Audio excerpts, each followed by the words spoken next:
Our principal captor, Mokhtar Belmokhtar, would show up from time to time, and he would show up for 2 hours or 5 days and then disappear and show up again. But the steady state was about 30 of our captors. You communicated with them mostly in French, because some of them actually had very good French. Yes, 4 of them had perfect French, another 4 had excellent French.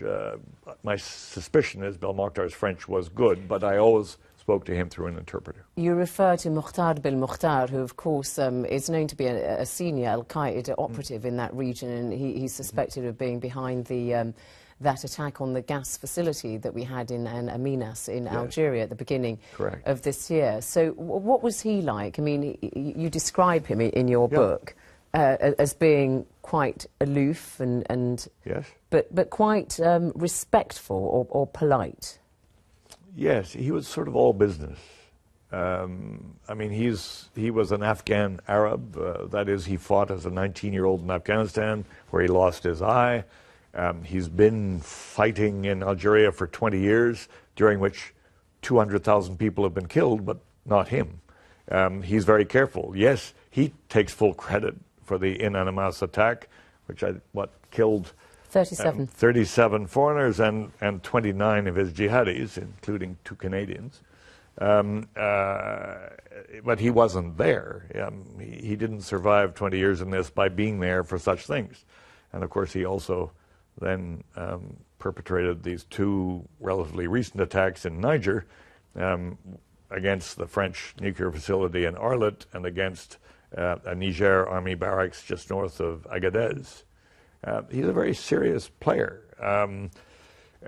There's no doubt in my mind that he believes in jihad. That's what it was all about. But I never heard the word Belmokhtar until we got out. I knew him as Khalid. You say that's what he was all about, but you know that he also has this nickname, Mr. Marlborough. I do. Because he's a big cigarette smuggler.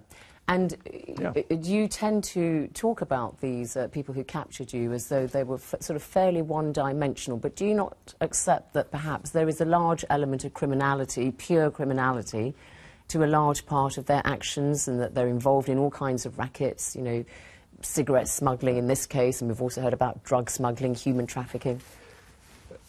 Zainab, you're absolutely right. So the issue is, among securocrats, are they hoods or are they Robin Hoods?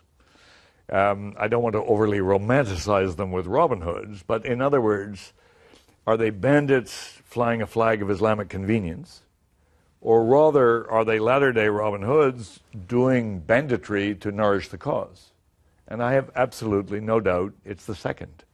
Yes, he's called Mr. Marlborough. I believe absolutely that from the arms trade, the people trade, the cigarette trade, the drug trade, all the illegal movement across the Sahara, they get some. They tax it. They charge a toll. But I've never seen a more focused, directed group of young men in my life. They were dressed in rags. They tended their weapons very carefully. They didn't want any of the stuff that young guys want in our society, MP3 players, cool sunglasses. They would sit in the sun chanting Quranic surah, waiting to get to paradise.